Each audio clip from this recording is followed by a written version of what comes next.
Și mulțumim Domnului, așa cum am cântat în Domnul Iisus, am găsit bucuria, am găsit pacea, liniștea și Domnul ne-a binecuvântat.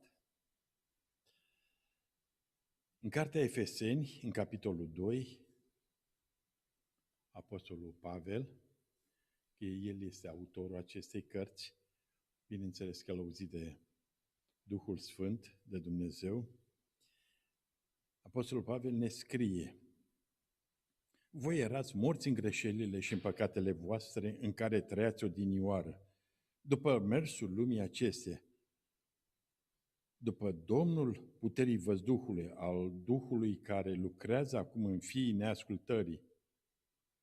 Între ei eram și noi, toți odinioară, când trăiam în poftele firii noastre pământești, când făceam voia firii pământești și ale gândurilor noastre și eram din fire copii ai mâniei ca și ceilalți.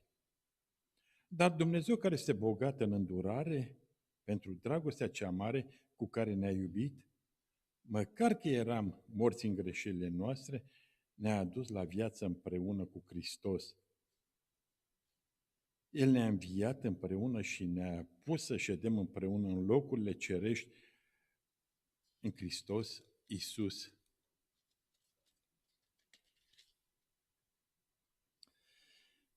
Ca să arate în veacurile viitoare nemărginirea bogăției harului Său, în bunătatea Lui față de noi în Hristos Iisus. Căci prin har ați fost mântuiți, prin credință, și aceasta nu vine de la voi, ci este darul lui Dumnezeu. Nu prin fapte, ca să nu se laude nimeni. Până aici cuvântul lui Dumnezeu. Un cuvânt cunoscut, un cuvânt ca de altfel tot cuvântul lui Dumnezeu, care ne invită la meditație. Însăși din Psalmul 62 de dimineață, din cărțile Samuel, din Împărați, toate nu au făcut altceva decât să ne gândim la Creatorul, la Domnul Dumnezeu, care ne-a binecuvântat. Domnul Dumnezeu care, spune Pavel, că noi eram morți în greșelile și în păcatele noastre în care trăiam odinioară. Căci viața fără Dumnezeu, viața fără Iisus Hristos, actualmente, cum o trăim noi și cum spune Apostolul Pavel, nu este o viață plăcută. Nu este o viață, vă spun, plăcută pentru noi ca și oameni, nu este o viață plăcută pentru cei din jurul nostru, mă gândesc la familie, la prieteni, și nu este o viață plăcută pentru societate, și toate lucrurile acestea sunt o urăciune înaintea lui Dumnezeu. Să trăiești fără Dumnezeu nu are cum să fie o mărturie în familie. Trăind ne spune Apostolul Pavel, în care trăiați odinioară în greșelile și păcatele voastre. Cele mai simple păcate. Vorbire urâtă, trăire, împlăceri, băuturi, plăceri de efemere, plăceri care nu fac altceva decât să distrugă organismul. Cea mai mare plăcere a lumii acestea moderne, știți, pentru mulți, drogurile. Și în plăcerile acestea, ca să viseze frumos și să îi spun că sunt ancorați într-o liniște care o primesc câteva minute, sunt ancorați și văd adevărata fericire. Lucrurile acestea îl putem spune și noi. Căci fără Dumnezeu nu există fericire. Și oamenii aceștia nu l-au văzut pe Dumnezeu. Sau cum ne spune, nu? Psalmistul, că a fost amintit. Gustați și vedeți cât de bun este Domnul. Deci atâta timp cât stăm departe de Dumnezeu, plăcerile acestea ale lumii ni se par firești, ni se par normale și lucrul acesta nu face altceva decât să ne ruinăm ca oameni, ruinăm familia, ruinăm societatea, nu face altceva decât să fim din aceia care ne pierdem în lumea aceasta a plăcerilor efemere. Și spune Apostolul Pavel, între ei eram și noi toți odinioară. Apostolul Pavel vorbește ca de altfel toți oamenii Scripturii, în primul rând despre el. În aceste plăceri eram și noi toți odinioară. Îl știm pe Pavel, până să se întâlnească cu Domnul Isus, funcția care o avea la vremea aceea până să-L întâlnească pe Domnul Isus, eu cred că trăia o viață, din punct de vedere moral, trăia o viață plăcută. Era într-o funcție mare, la vremea aceea, un fel de ministru de externe și nu oricine putea să ajungă în funcția aceasta. Dar, exceptând celelalte lucruri, plăcerile celelalte, nu ne spune absolut nimic despre ele. Dar vorbește, spune în cuvintele acestea.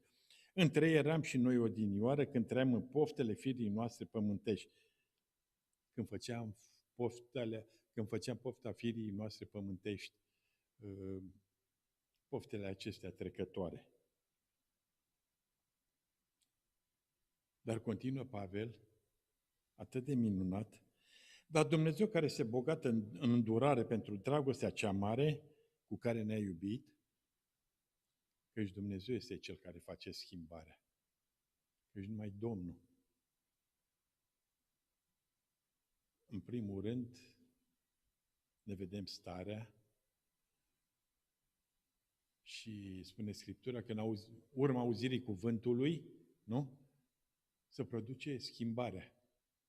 Și după aceea Dumnezeu lucrează pas cu pas și Dumnezeu ne schimbă în absolut totul. Ne schimbă gândirea și odată cu gândirea trăirea, cum ne raportăm la viață și poți să spui, păi nu mai e omul acela care îl cunoșteam eu. E schimbat. Căci lucrul acesta îl face Dumnezeu în viețile noastre. Și lucrul acesta cum îl face? Și spune în versetul 6 Apostolul Pavel, El ne-a înviat. Deci am fost morți și am înviat. Am fost morți, rătăceam și un om mort, în afară de faptul că nu face nimic bun, miroase urât în jurul lui, un om mort este un om care este o pagină încheiată și pentru societate și pentru lume. El ne-a înviat împreună și ne-a pus să ședem împreună în locurile cerești în Hristos Iisus. Căci noi avem promisiunea minunată că la sfârșitul călătoriei, nu știm care este sfârșitul călătoriei. Dacă mergem într-un cimitir, vedem că sunt poate de la 5 ani, de la 10 ani, 20 de ani, 70, 80, și mai tare spune Scriptura, care și încheie călătoria. Dar lucru minunat că ne-a pus să ședem împreună în locurile cerești în Hristos Iisus. La sfârșitul călătoriei ne vom întâlni cu Domnul Iisus. Noi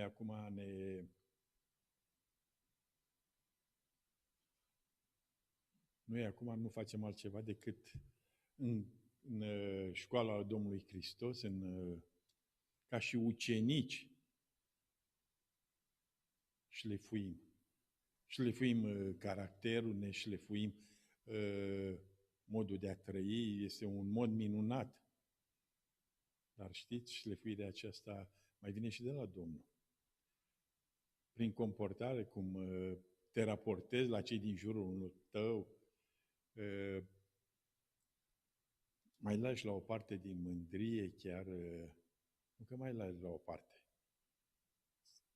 Sfânta Scriptură spune că și mândria, nu? După o treaptă înaltă, spune Sfânta Scriptură că mândria stă înaintea căderii. Și nu știu care ar vrea să cadă din starea în care se află. Noi suntem din aceia care ne bucurăm de starea care o avem. De copii de Dumnezeu. Ne bucurăm că suntem copii de Dumnezeu. Ne bucurăm că și Dumnezeu ne-a ales ca să fim din aceia să fim martori. Dar vedeți, odată cu bucuria care o avem, avem și statutul și răspunderea.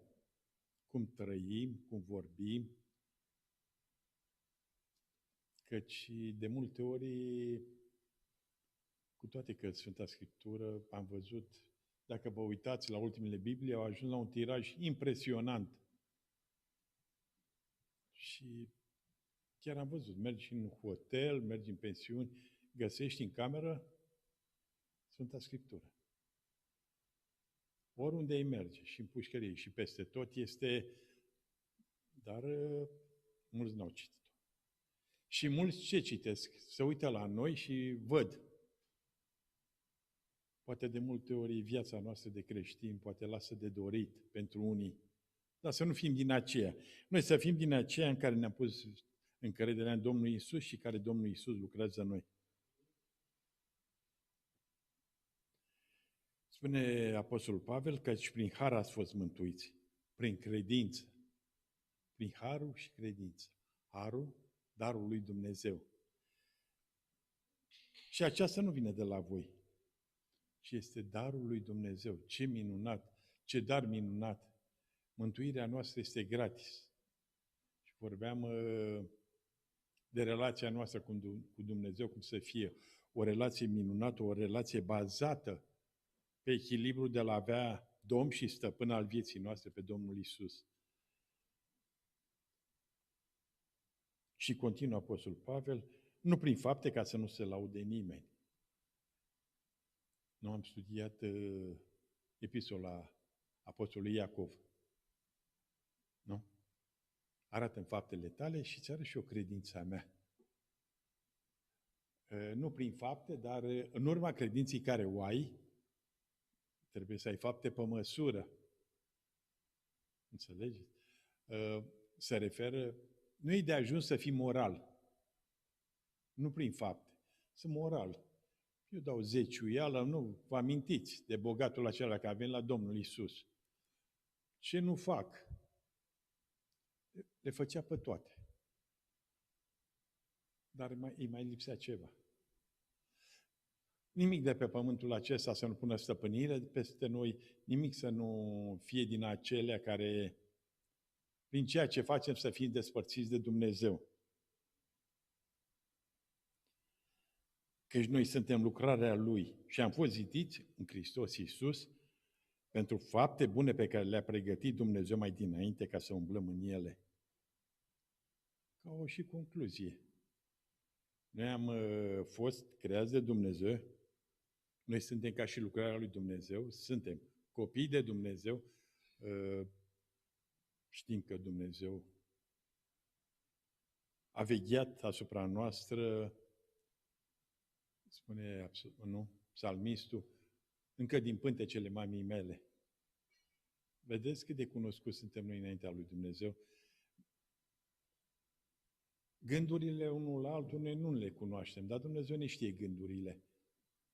Și să fim din aceea cu gânduri bune în Dumnezeu. Căci suntem lucrarea Lui și am fost zidiți în Hristos Iisus pentru fapte bune. Fapte bune pe care le-a pregătit Domnul Iisus. Faptele bune de a-L mărturisi pe El, faptele noastre bune să se vadă în jurul nostru trăind cu oamenii și povestindu-le despre relația noastră cu Dumnezeu. Vă spuneam că mulți n-au citit Sfânta Scriptură și chiar dacă o citesc, zic că n-au înțeles sau... Adevărul este că trebuie să vii în casa lui Dumnezeu. Noi nu facem aici altceva, nu? De câte ori n-am citit cartea Samuel, sau de câte ori n-am citit psalmii, și vedem că de fiecare Dumnezeu ne vorbește în altfel, Dumnezeu mai adaugă ceva la lipsa cunoștințelor noastre. Dumnezeu este Cel care ne bogățește. Și tocmai de aceea faptele bune le facem din trăind cu Dumnezeu și l-având pe Dumnezeu ca și stăpân al inimii noastre. Dumnezeu să ne binecuvinteze și totodată să nu uităm că suntem copiii Lui. El ne-a înviat și ne-a dus la viață. Amin.